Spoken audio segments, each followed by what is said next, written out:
welcome to Long Lost Friends. I'm Elizabeth Eve King. And I'm Andrea Goyan. Today, we are excited to talk with author Walter H. Hunt. Walter is a science fiction and historical fiction writer. He's known for his sci-fi military space opera, the Dark Winds series, as well as his collaboration with late author Eric Flint, contributing to the historical fiction series 1632. Walter has also written several other historical fiction and alternate history novels. And he is the librarian for the Grand Lodge of Freemasons in Boston. Welcome, Walter. Hi, glad to be here. Yes, welcome. We usually ask by asking to see your pet, but we already did.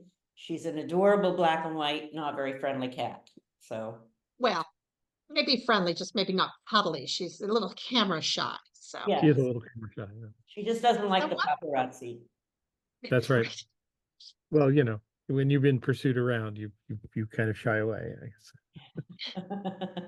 So we're so happy you could join us today. And Elizabeth and I we get together ahead of time and sort of talk about some of the things that we're interested in with what you're doing. And one of our questions was about, and it's kind of weird. This was actually Elizabeth's question about Freemasons. Do you want to ask it, Elizabeth, about the sure. history? Sure. I was just wondering when you're doing one of your historical novels, or well, either sci-fi, any of it, but especially historical, do you use any of the history of Freemasonry since it goes back so incredibly far? Well, the actual documented history only goes back 300 and something years, which is, I guess, pretty incredibly far in one sense. Well, certainly, yes. When I did A Song in Stone, which is my novel about the Order of the Temple, there we go. It is it does draw on the Masonic connections to Rosslyn Chapel, and there are other places where an insightful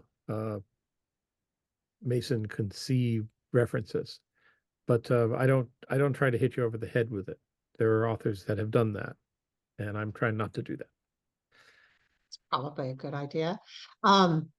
When you are working on some of your alternate reality and historical fiction, do you find that, because you've written a lot of the military sci-fi, do you find that those tend to be more military in nature, or are they Generally completely not. different? Really? Okay. No, 1632 is a sort of a vast thing. There are more than 40 novels. My first Yeah. novel, I think, the 19th in the series, and then the next one was the 20 something, and the next one will be the 40 something.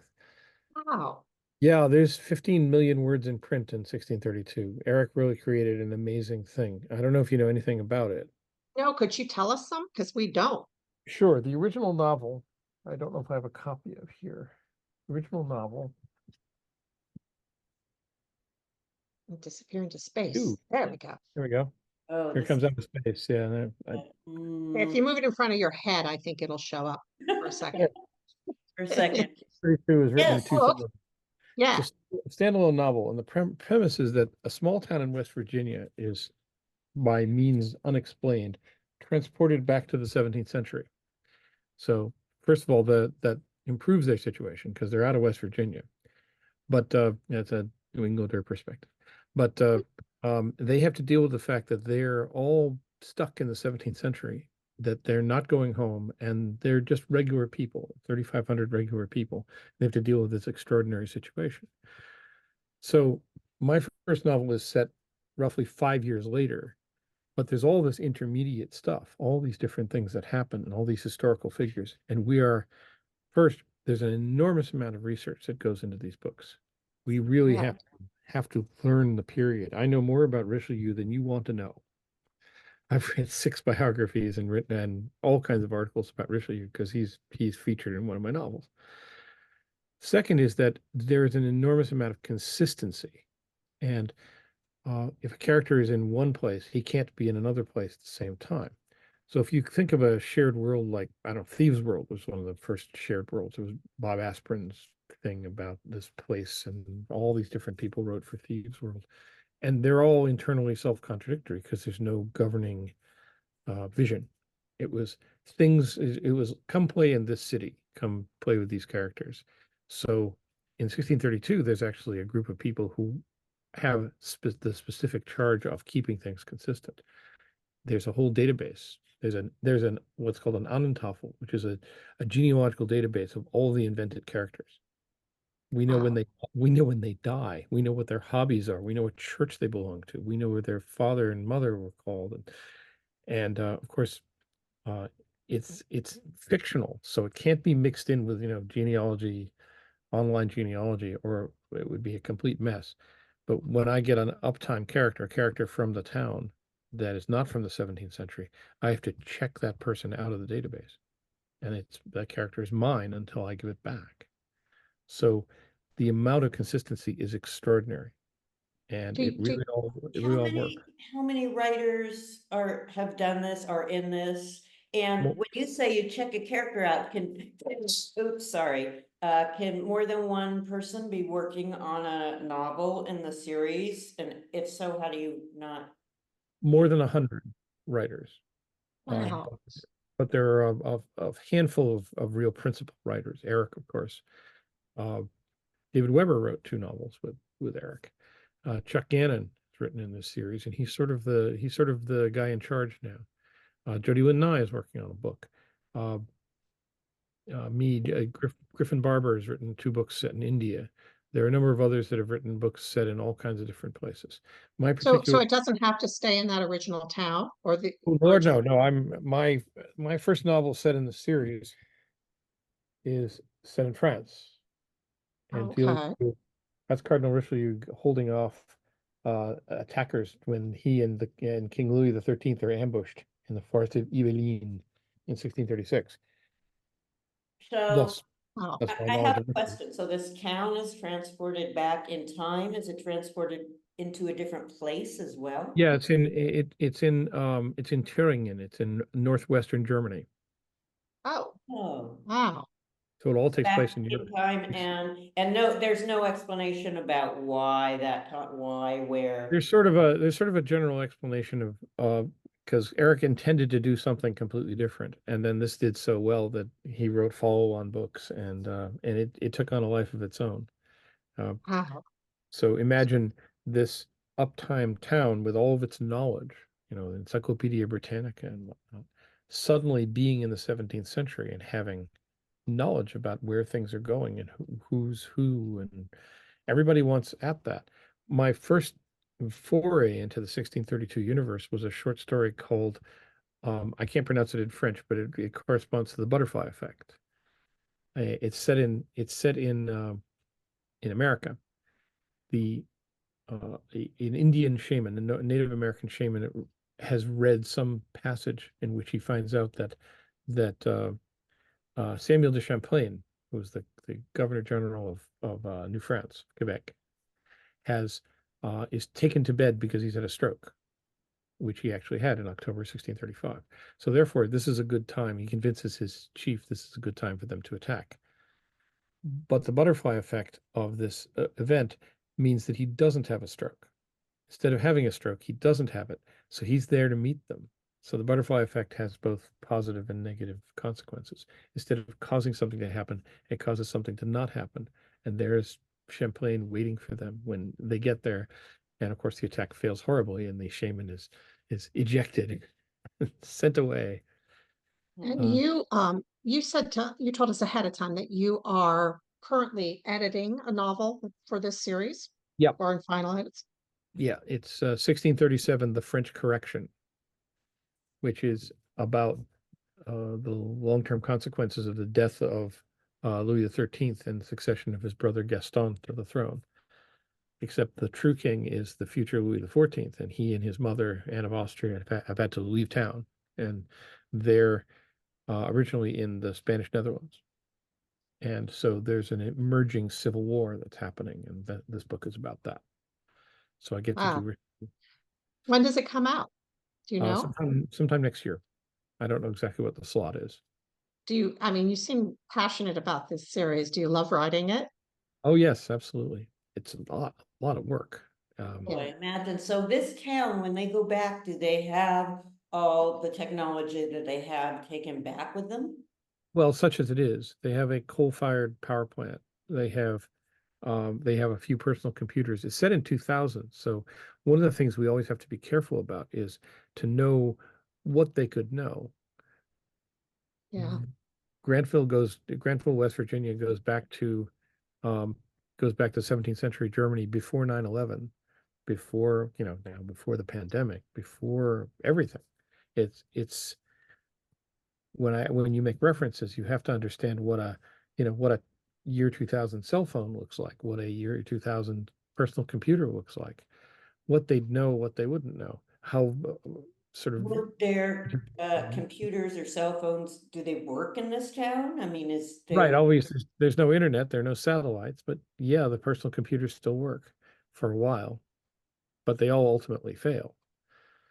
So one of the things that one of the tech guys has described is sort of there's a process of gearing down the technology. There are certain things that can continue to operate, but there are things that are never going to operate again. There's only so much steel, for example. There's only a few places you can get tin or zinc. The nice thing is they know where it is. They know tin is in Wales, and they know tin is and zinc can be found in Newfoundland, and they know where they know things that the 17th century people don't know. They know a lot of things they don't know. But the further away you get from the point of impact, what's called the ring of fire, the less it's reliable because things have progressed in a different way.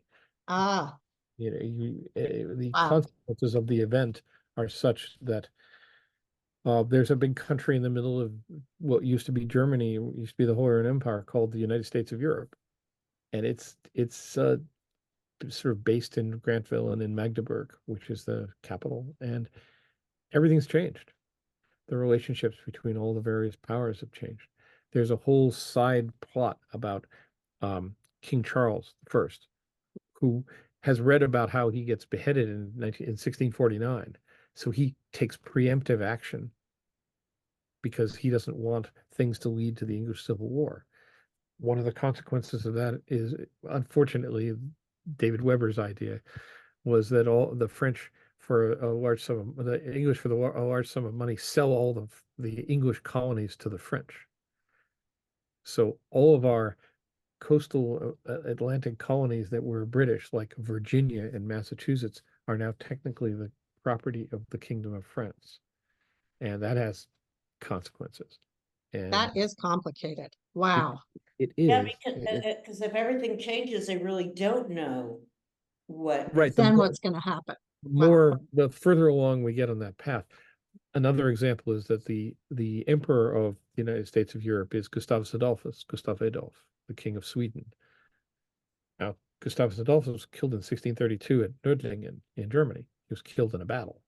Well, he doesn't get killed because he doesn't, because the war goes differently. So there are two popes right now in the current where we are in the timeline. One of them is a Spanish-backed pope, the Cardinal Borgia. Another is the original pope, who's just been killed. Urban VIII has been killed. So there's a Dutch pope right now. So the Dutch pope and a Spanish pope. And we've had a bunch of things happen in the Caribbean. So the Spanish are just about to go bankrupt, which means all kinds of things are going to happen to the Spanish Empire. So Over does the do the novels just go forward yearly? I mean, you don't do big oh, jumps in time, oh no.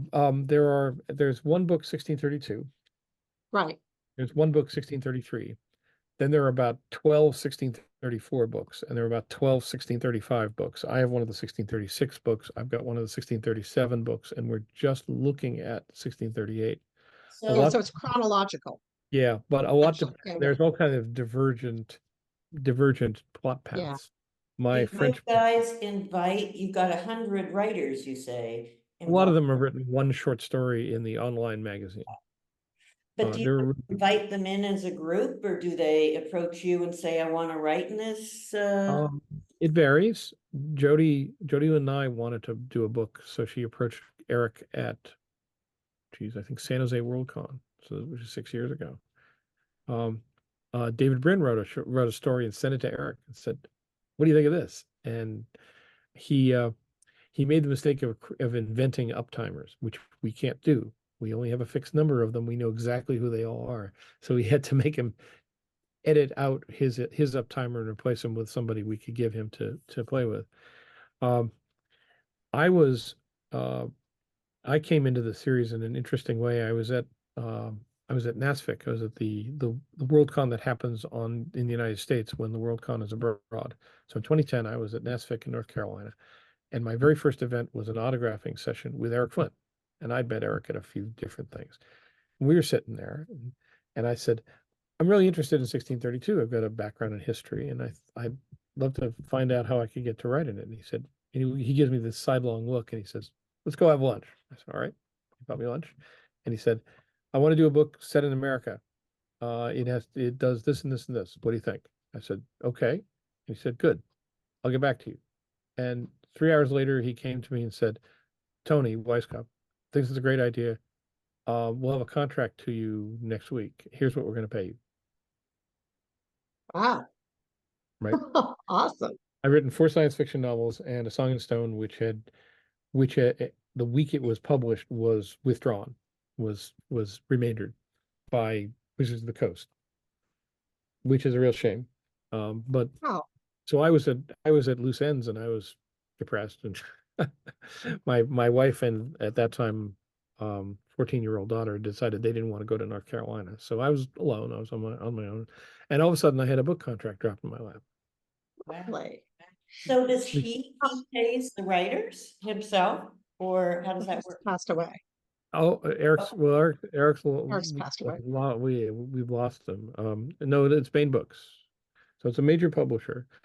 And Eric was the sort of he issued what he referred to as ukazes, which is a Russian word for edicts. He would decide who got to do what, and sort of had everything arranged and up in the air. And there were documents that got passed around about what was going on and who was doing what. There's a So in, I was recent going to book, say, so in his 1632 world, he was king. pretty much, yeah. And Sorry. in his absence, Bain is trying to decide what to do next. And a lot of it depends on the sales of the current books. We might write one book and wrap it all up, and that'll be that. Mm. Or we might get to continue to keep this log rolling. Question is whether people like the series or only like Eric. And I'm hoping that they like the series. If they like the series, then I've got stuff to do. If they Are you won't, still writing are you still doing other things like any other science fiction books or? yeah, well, I did one book with Eric called Council of Fire, which was set in an alternate North America, in which Halley's Comet skimmed Earth, and as a result, magic wakes up. So all of the cultures that have magic start getting it back, particularly in North America. And all the ones that are pragmatic and logical don't. And they have to deal with the fact that weird things are happening, that all of the ghosts of the 1692 witch trials are all kind of waking up, that the Native Americans have all kinds of deities that object to the presence of white people, that there's Obeah men who can actually affect things in Haiti, that one of my favorite things is all the Scotsmen who were killed at the Battle of Carrion, Ticonderoga in 1758 are all still pretty angry. So Sounds like a lot. It sounds fantastic. yeah, it's called Council of Wonderful Fire. guys. Let me But see if I have a copy. It was intended to be part of a series that never quite got off the ground. I do not know if I have a copy handy, Yeah, but it was a fun book. Eric and I did it together, and I did a lot of the research because that's my background. History is my right. background. So I also wanted to, we can come back to this if we want, but I wanted to know with your Dark Wings series, I had two big questions. One was where the idea came from, and two was I read about the long journey to getting published, and it was Yeah. fascinating, and I wanted to hear that story Oh, actually. my 14 years, it took me 14 years to become an overnight success. So the line I use. Well, Darkwing was an idea that was embedded in a book that has not yet reached publication that I wrote in college. And in it, there was a throwaway line. And then some years later, I decided I would exploit the throwaway line.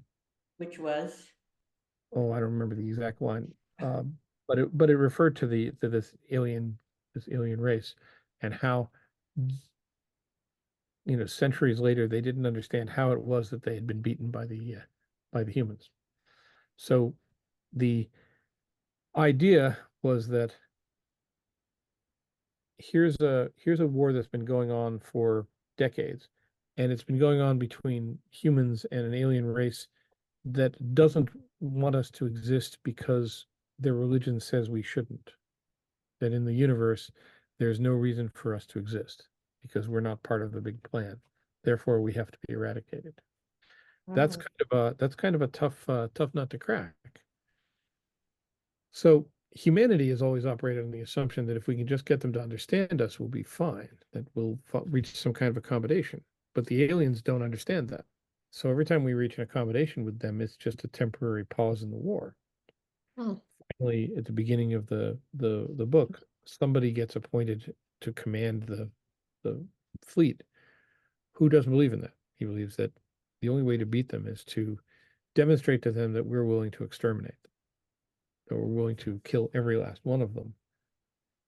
And then he becomes sort of he assumes a role in their pantheon, and they begin to understand exactly what he means by that, that he is this destroyer, he's this dark wing.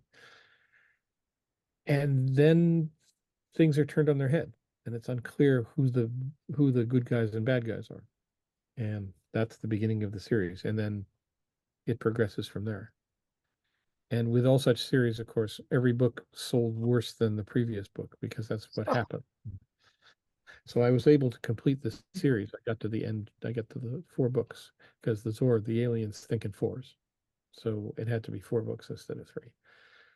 And I think it's a pretty good series. And it has there's more to do. I've written a considerable amount of prequel that explains how the Solar Empire comes into existence about 150 years earlier. That is as yet incomplete and unpublished. I'm hoping Bain will buy it. Who knows? So how Um, did it the, sounds like it would be good, like it would be a good television series. I You're would, like, yeah, I wish. well, my favorite science fiction series on television is The Expanse, which is an amazing series. I'm Mhm. reading books now. I'm reading the ninth and final book, and there's a lot that's in the books that isn't in the television series, including the last 3 books. Um, I think it would be a wonderful series. I'm all for it. You know anybody, if anybody's listening, I'm open to suggestions. what about the 14-year? Oh well, Yeah. the first draft of the Darkwing was shared with an editor in 1987, and he was not at the right place to buy it. And finally, he got hired by Tor, and then he dropped me a note and said, "Do you still have that? And are you still interested in getting it published?" And it was like, yes and yes. And then he signed it up and bought it, and that was 2000. And it Did you came out. write the other novels in the interim or try to Oh yeah, sell yeah. I them read or that. yeah? I read the second one. Well, the first one was still unpublished. Somebody said when they interviewed me at a convention, they said you wrote your second novel for a first novel that wasn't published. That's insane. And I said, no, that's pretentious. It's not insane at all. Uh, You had something to say. I had something to say. That's right. That's right. It, And they say, how many books have you written? And it's like a lot more than I've gotten published. Uh, there, there is a novel which is bought, but it's a ways from getting published, which is set in 1754 in a world where there's no United States. There's a reason for that. It has to do with the death of a king of England, but not King George III. Actually, his grandfather, King George II, dies in the 1730s, and things turned out differently, and there's no United States. This is set right at the outset of what would have been the French and Indian War, and it features Benjamin Franklin. So anytime I get to do Benjamin Franklin, that has some Masonic references in it. so is your period So basically American history around no, 1700s? my undergraduate, I only finished this story because you Sorry. asked about, was it? No, it's all right. I'll get back to that if I may.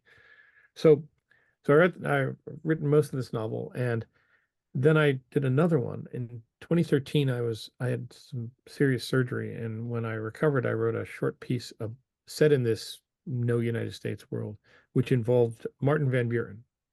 I've been to his house. I'm a big Martin Van Buren fan, and he is hired by John Jacob Astor to go to St. Helena, which is San Francisco, except it's Russian, to do some land claims because he owns the land where gold has been discovered, but nobody knows it yet. And it was all set in this universe. And my wife read it. She said, "That's really good. Write another." I said, "Okay." So then I took Mark Twain. I took Sam Clemens, and I put him in St. Helena, and I had him have an adventure where he's believed to be a spy for Queen Victoria, and he's not. But everybody says, well, that's what a spy would say. So we have Sam Clemens in St. Helena on his round the world trip, which he did in 1878. She said, "That was really good," she said. My wife said, "Write another one." And then I wrote one featuring Joshua Norton, Emperor Norton, except he's not crazy. He's just broke. So he is used as a cat's paw to try and draw out the French who are maneuvering in the Pacific. So the French and the British are engaged in the great game instead of the Russians and the Brits. So, and then I started filling it in, filling it in, and filling it in. Eventually, 2015, I pulled them all together into a novel, which I got to put in front of my face, right? Well, yeah, lower it down, I think. There we go for a second. Oh, Cities by the Bay. Oh, awesome. Yeah. So City by the Bay is about Novaya Russia and about St. Helena. 2018, when we went out to California for Worldcon, we visited Fort Ross up in Northern California in Mendocino County, Mhm. and I tried to imagine the places that would be in this book. And so I have a Russian version of San Francisco, which is very compelling. So the base book has never been published, but this is out. It's actually been the publisher has given it back to me, so I have another place where it's going to go.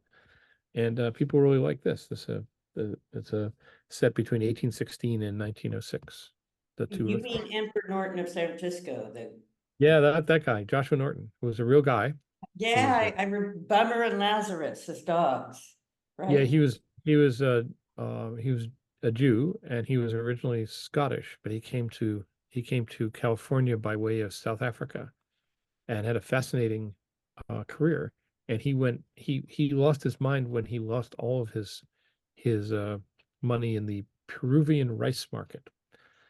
So in Ah, this, he's maneuvered into being in a perilous financial position, and the governor general of Novaya Russia, Grigory Gyatsin, employs him to um, take a load of to go to the Sandwich Islands and take a load of pineapples back to to Saint Helena, because it will be perceived that this couldn't be just simply a load of pineapples, and it would bring the French out to try and intercept whatever it was. And it turns out to be a load of pineapples, but the British Navy is waiting for the French to do this, and it's called Cat's Paw. It's all a bunch ah. of wheels within wheels. Even You the Martin Van Buren stories has a bunch of internal things. So I for the second edition of this book, I wrote a story about Kit Carson, which I've just gotten a biography of, and because he's a very interesting character. So this is a Mhm. world where there's no American Civil War, but there is slavery until it's abolished by Lord Nashville, the Governor General of British North America. Lord Nashville is Andrew Jackson. So Andrew Jackson abolishes slavery, which is Yes. mind blowing, but it all makes sense. So, you uh, plot everything out before oh, you went. only in the most general way. I'm more of a pantser than a plotter. Happier that way. That's kind of incredible with all the historical stuff that you can pants, I mean, that's Well, blows my mind. I got some experience with it. If you looked at what I have here and here, I've got just a pile of historical books of various kinds. There's always something I'm reading. I just got a Kit Carson biography, which I'm going to read. And I've done a bunch of research on the fake 19th century science mesmerism. So I have two novels about mesmerism, which we haven't even So, touched on yet. so you have all of these novels and you have, like it's established, you have some following. Do you consider self-publishing at all, your backlist or any of your new novels? Never have. Um, I like to think that I write and get paid for it. Right? Uh, Publishing is a very different animal than it was 20 years ago. And one of Yes. the things we face, for example, if you're publishing like on Amazon, is you're facing just an enormous wad of AI generated fiction. And that's a real challenge because, It's going to be a challenge across the board, I think. But oh, I think so. Artists face it and writers face it in general. So right now, the whole business of self-publishing is somewhat fraught. I mean, once you do that, usually something that's self-published, it's very hard for it to get into the mainstream. And I'd like to think there still is a mainstream. I just know So there are some other established authors that have put their backlists up or have gone and written some other pieces that they've self-published as well as their regular publications. I've thought about one of the things about the the day job, which I'm retiring from this summer, is that that's taken up a lot of my face time in the last 10 years. Sure. Now I have to start thinking about what I want to do next. And I haven't quite decided. You got Uh, time. I have a sequel to the Darkwing series. I have a fifth book that I'd like to work on. I have the prequel I'd like to work on. I have King and Country, which is what goes with City by the Bay. I have a third mesmerism book. I should waive the mesmerism books about. Now I have to face this problem. So how's My that? gosh. There. Beautiful. Yeah. That would So be I just want to remind you, Walter, that we can stick links to wherever your books are available for sale underneath the YouTube video so people can find them easily. Okay. Yeah, the problem is that Wordfire has withdrawn the two mesmerism books. Oh, City by the Bay isn't out from Prince of Cats yet. The 1632 books, just a link to Baen Books would do. And A Song in Stone is out from a small publisher. okay. So Well, people are going to have to I'm not, work a little. they will. They will. If we reconvene a year from now, I think I'll have much more definite ideas. I haven't even got my website properly up and running. Well, we Uh, can at any point re-add the links so they can be available in a year from now. So but that'll be good. yeah, That'll be yeah. good. yeah, I don't intend to stop writing when I stop librarying and Librarian. So yeah, is that your day job? that's a day job. That's the day job at the Grand Lodge of Masons in Massachusetts. I've Oh, been there. that's I've been there 10 years. so Yeah. what do you do as a librarian of Grand Masons? Well, we have an enormous collection of stuff, uh, books and papers and things, and a lot of it was stored in a basement storage area and hadn't been looked at for half a century. And we have just an enormous collection of German and French Masonic material, plus uh, things like town histories, because we did a lot of genealogical inquiries. Uh, a lot of what I do is simply organize what we have and try to catalog it and try to identify it.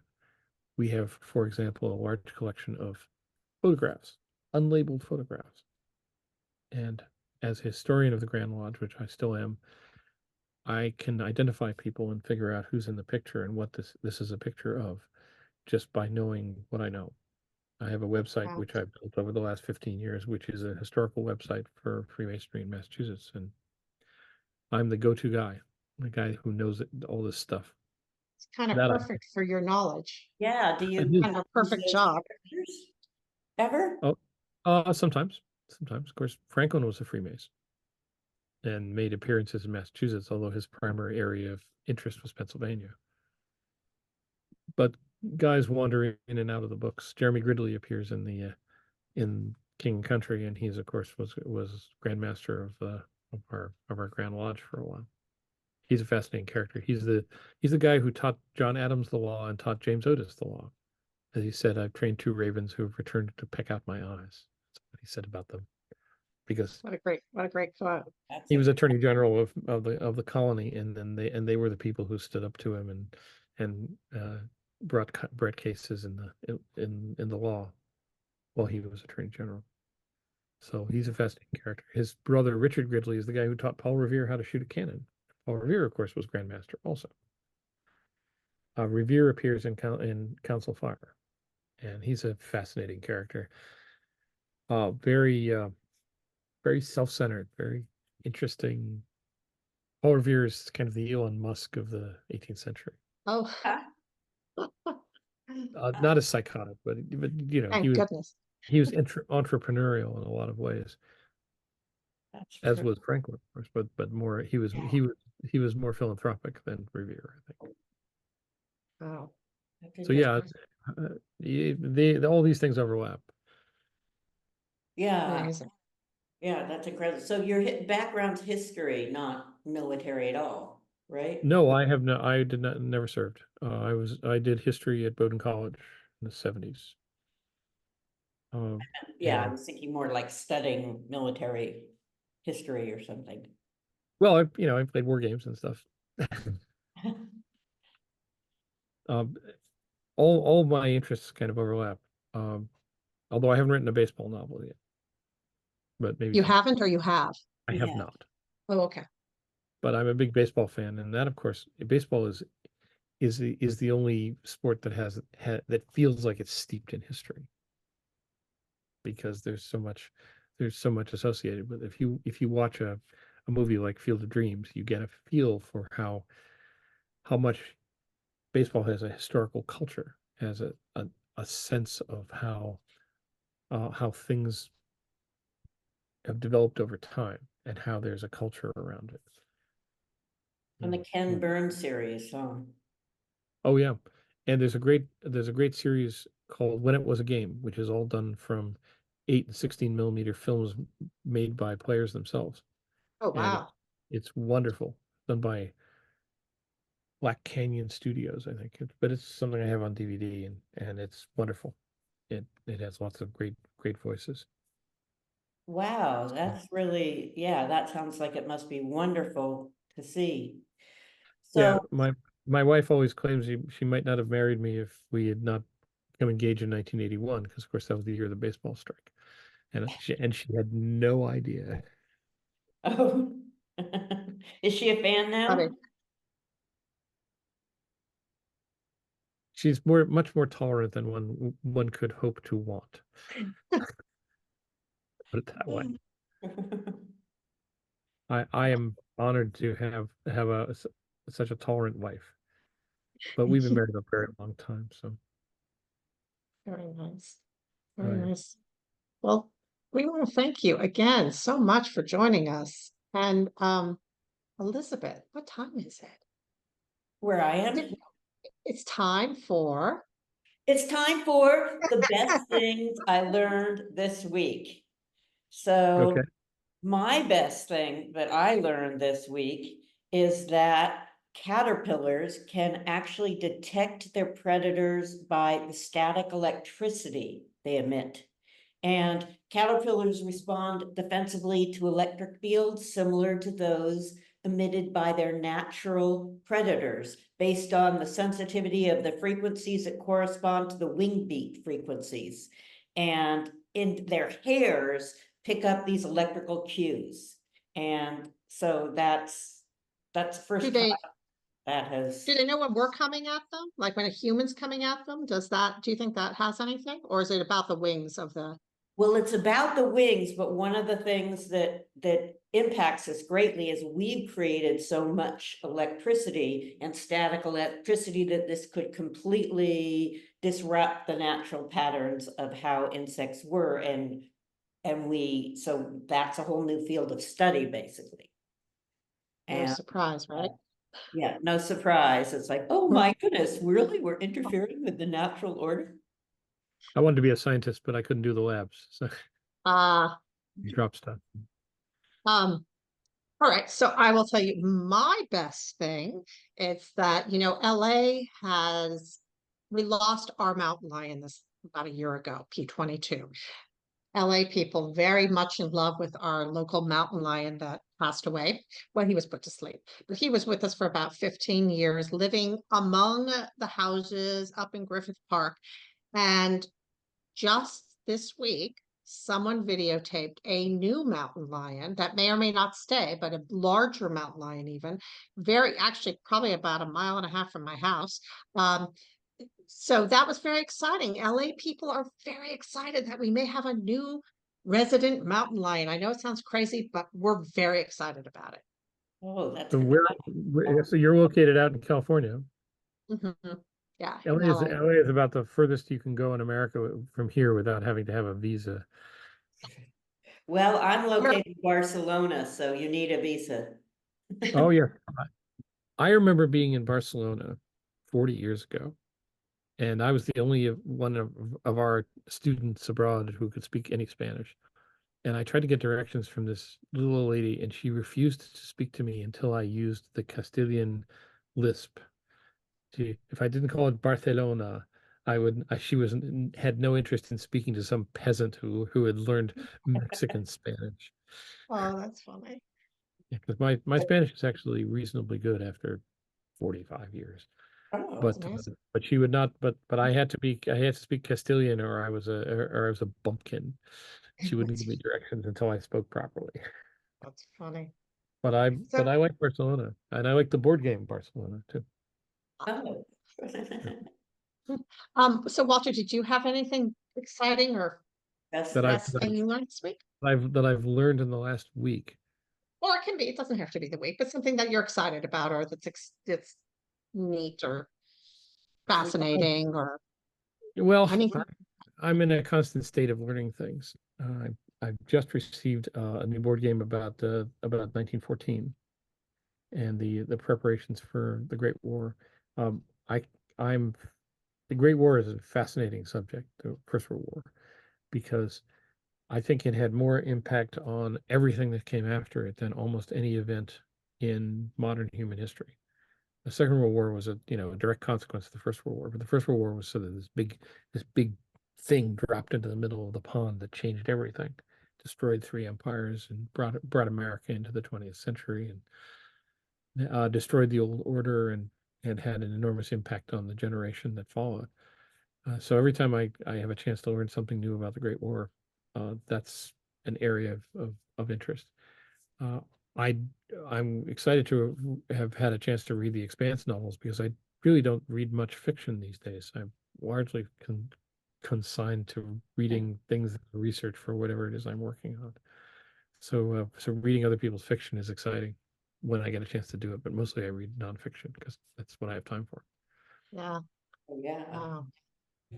Well, this has been so much fun, and yeah, we'd love to have you back maybe next year when stuff is out, but do send us links where we can find your stuff and games as well. I Yeah. have Andrea's email address, so I'll make sure to provide her with it. Wonderful. Wonderful. Okay. Wonderful. Thank you And so we much won't. for taking the Oh, time. we were going to thank, we just also wanted to thank Maria, who isn't with us today, but she is our leader and our producer, and Okay. Alex Korolov, who edits for us. Right. And, if you like the video, please, all of you who joined us, go ahead and comment or like it below. And be sure to subscribe to our channels and hit the notification button so that you won't miss any episodes. And if you want to if you want to support our publication and help us publish more original content, please support our Patreon page. And again, Walter, it's been lovely getting a chance to I've sit down enjoyed it and very talk with you. Just much. Okay. Thank you. fascinating. Yeah, thank you Yeah, so much. Okay. Thanks yeah. very much. Thank you. Thank you. Bye. Bye bye, everyone.